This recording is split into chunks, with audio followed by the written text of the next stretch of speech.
Ce que je peux recevoir de l'islam, c'est que sa fidélité à la prière.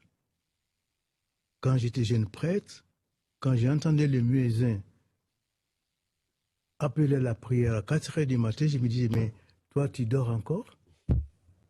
Lève-toi. Alors, je pense que l'islam peut nous rappeler que Dieu ne peut pas être rejeté dans la société. Il doit être présent. Il doit nous réveiller chaque matin.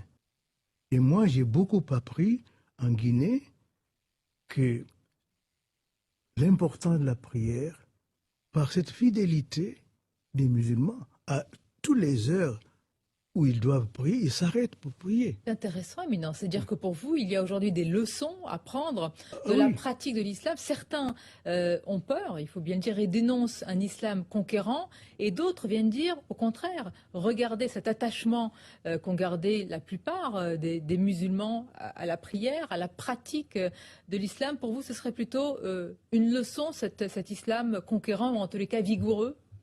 Bien sûr, moi, je voudrais vous raconter une légende musulmane qui m'a beaucoup marqué. Il y a un monsieur qui s'appelait Abdelwahid ibn Zaïd, qui voulait savoir qui serait son voisin au ciel. Parce que si vous avez un mauvais voisin sur terre, bon, c'est difficile, mais vous l'avez pour quelque temps. Et puis la mort vous sépare. Mais si vous devez l'avoir pour toute l'éternité, il vaut mieux savoir qui serait votre voisin.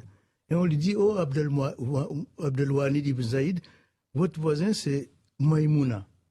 Il dit, qui est Maïmouna? Il dit, c'est une fille qui habite à Koufa.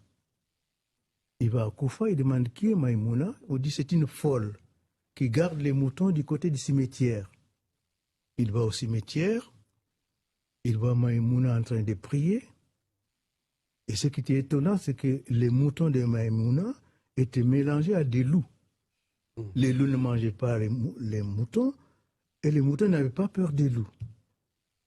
Alors Abdelwahid laisse Maïmouna terminer sa prière et dit, mais Maïmouna, dis-moi, comment ça se fait que tes moutons fassent si bon ménage avec des loups?